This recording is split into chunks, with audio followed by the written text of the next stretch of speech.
El primer tratamiento es con una terapia con fármacos antitiroideos, los cuales son el metimazol, carbimazol y propiltiouracilo o abreviado PTU. Estos actúan al inhibir la iodación, que es mediada por la tiroperoxidasa de la tiroglobulina para formar T4 y T3 dentro de la glándula. Y pues bueno, el carbimazol es un derivado del metimazol que se metaboliza con rapidez hacia metimazol. Prácticamente actúan de la misma forma. Además, cada uno de estos fármacos puede tener efectos inmunosupresores, de los cuales puede depender la remisión de la enfermedad, que algunos pacientes tienen después de 1 a 2 años de tratamiento. En general, la farmacoterapia antitiroidea, como una terapia de primera línea, es la más útil en pacientes jóvenes que aún tienen una glándula pequeña y presentan enfermedad leve. El metimazol se administra durante 1 a 2 años y después se disminuye de una manera lenta y progresiva y se suspende para ver si se ha alcanzado una remisión. Las remisiones que se definen como función tiroidea normal o eutiroidea durante 1 año después de la suspensión del fármaco ocurren entre el 20 y el 50% de los pacientes, pero puede ser que esto no dure toda la vida. Debido al potencial de hepatotoxicidad grave del PTU, el metimazol es el mejor fármaco antitiroideo para la mayoría de los pacientes. El metimazol tiene una duración de acción más prolongada y la dosificación diaria única lleva a una mejoría del apego a las indicaciones. Un tratamiento con metimazol típico empieza con una dosis de 10 a 20 miligramos cada mañana durante 1 a 2 meses y estas dosis se reducen de 5 a 10 miligramos cada mañana para una terapia de mantenimiento. Y pues ya el PTU podría considerarse en pacientes con reacciones alérgicas al metimazol. Y también este se prefiere en embarazadas durante el primer trimestre, debido a que han encontrado que hay efectos teratogénicos del metimazol en el feto. Un régimen de uso consta de administrar PTU 100 miligramos cada 8 horas al inicio y después se cambia de 4 a 8 semanas con una reducción de la dosis de 50 a 200 miligramos 1 o 2 veces al día. Es importante que se lleve al mismo tiempo un control de FT4 y T3. Las pruebas de laboratorio más valiosas en la vigilancia temprana de la evolución de la terapia son la FT4 y la T3 séricas. Además, también hay un método de terapia alternativo, donde se utiliza el concepto de un bloqueo total de la actividad tiroidea y se combinan los fármacos. Se trata al paciente con metimazol hasta que es eutiroideo, y esto en un lapso de tiempo de 3 a 6 meses. Pero en lugar de seguir disminuyendo paulativamente la dosis del fármaco, en este punto se agrega T4 en una dosis de alrededor de 0.1 miligramos por día. El paciente sigue recibiendo la combinación de fármaco antitiroideo y además se le agrega T4, como lo mencioné antes. Al final de este tiempo, cuando el tamaño de la glándula ha vuelto a lo normal, se suspenden los fármacos. Esta terapia combinada evita la aparición de hipotiroidismo debido a las dosis excesivas de fármacos, pero la frecuencia de recaída es casi la misma que después de un tratamiento que no incluye la T4, que sea solamente de un fármaco antitiroideo como el metimazol. Además de que pues también es más caro estar utilizando 2 medicamentos al mismo tiempo y puede haber mayor frecuencia de efectos secundarios. Por ende, esta estrategia no se recomienda para la mayoría de los pacientes, ya es dependiendo del médico tratante.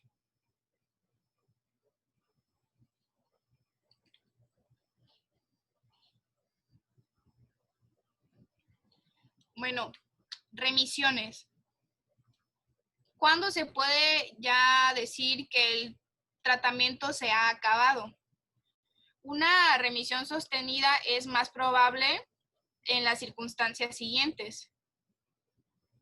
Si la glándula tiroides vuelve a su tamaño normal, si la enfermedad puede controlarse con una dosis relativamente pequeña de fármacos antitiroideos, y si los anticuerpos tiroideos ya no son detectables en el suero al final del periodo de terapia.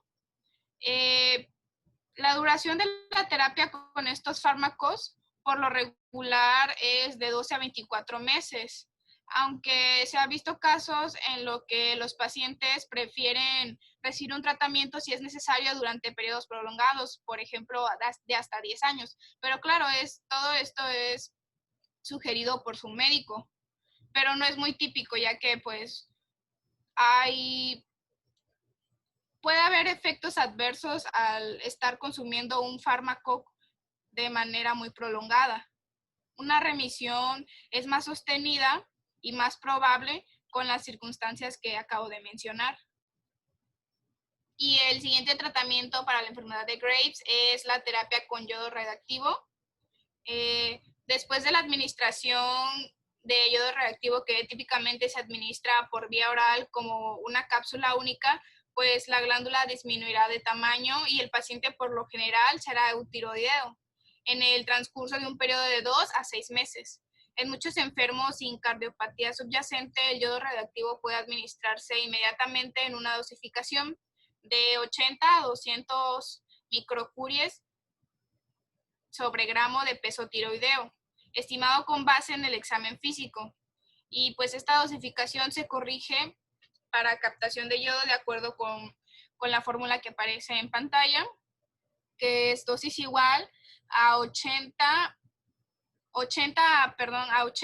a 200 microcuries sobre gramos de tejido tiroideo estimados por los gramos de tejido tiroideo estimados por captación de yodo radioactivo fraccional en 24 horas. El hipotiroidismo es la complicación casi inevitable de esta terapia con yodo. Aparece en más del 80% de los enfermos que recibieron tratamiento suficiente, pero igual hay estudios en los cuales se ha mostrado y se ha comprobado que además de esto no presenta otros efectos adversos como cáncer o así. El hipotiroidismo por lo general ocurre durante los primeros 6 a 12 meses después de la terapia y es la mejor garantía de que no habrá una recurrencia de hipertiroidismo. Las concentraciones séricas de FT4 y TSH deben vigilarse cada 6 a 8 semanas y cuando aparece hipotiroidismo se sustituye la terapia de reemplazo expedita con T4 que se debe tomar al día de entre 0.05 a 0.2 miligramos. La enfermedad ocular de Graves grave es una contraindicación relativa para la terapia con yodo radioactivo. De hecho, en varios estudios prospectivos se ha mostrado que el yodo radioactivo puede exacerbar los problemas oculares cuando son graves. Los pacientes que fuman cigarrillos muestran propensión particular a una exacerbación después del tratamiento. Y el empeoramiento potencial puede evitarse mediante la administración de prednisona de 30 a 60 miligramos al día durante 1 a 2 meses después de haber iniciado un tratamiento con yodo radioactivo.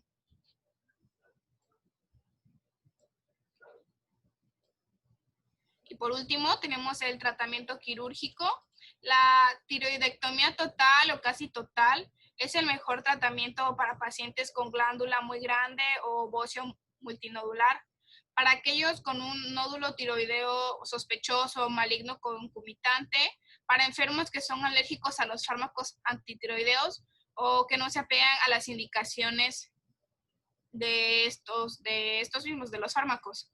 También para pacientes que no aceptan el tratamiento con yodo radioactivo y también para las embarazadas con enfermedad de Graves que son alérgicas a los fármacos antitiroideos o que presentan reacciones a los mismos.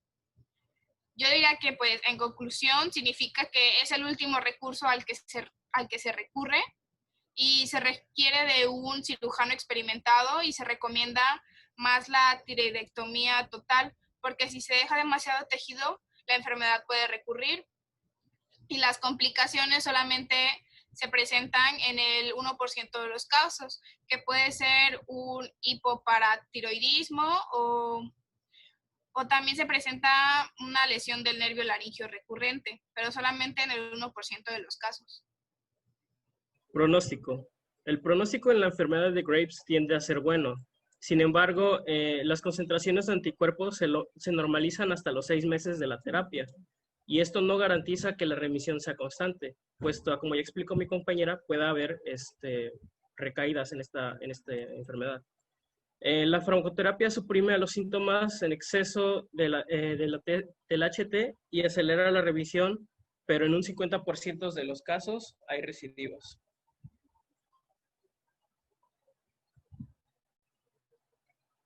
La siguiente, por favor. Pasamos ahora con el caso clínico. Una niña de 3 años en tratamiento con digoxina por episodios de taquicardia desde los 18 meses. Cabe recalcar que se pensaba que era un problema cardíaco más no metabólico. Durante un proceso infeccioso se observó una taquicardia que llegó a los 250 latidos por minuto y se realizó un estudio de la función tiroidea.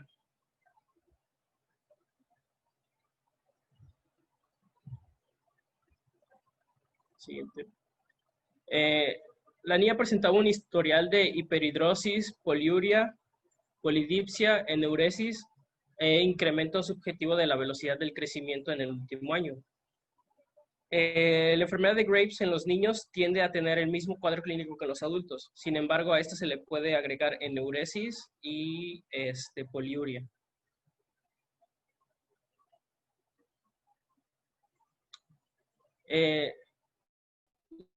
La paciente no tenía personales patológicos de interés ni antecedentes familiares de enfermedades tiroideas.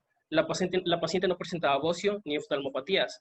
Sin embargo, su frecuencia cardíaca llegaba a los 220 latidos por minuto. Su presión arterial era de 80 sobre 40 miligramos de mercurio. La T4 total era de 20.4 microgramos por mililitro y la TSH era menor a 0.03 microunidades por mililitro. Presentaba anticuerpos anti-TPO en una cantidad de 156 unidades por mililitro y anticuerpos anti-TG en una cantidad de 462 microunidades por mililitro.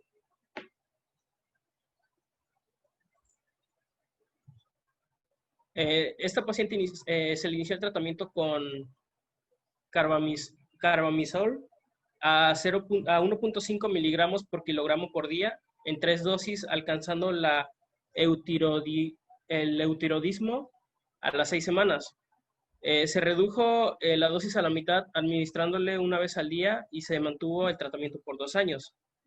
Tras 31 meses de retirar el antitiroideo, presentó una recaída clínica y analítica, por lo que se reintrodujo el carbamazol. Se retiró el tratamiento a los 5 años con normalidad de la función tiroidea, que persistió hasta los 13 años, que fue en su última consulta con el endocrinólogo.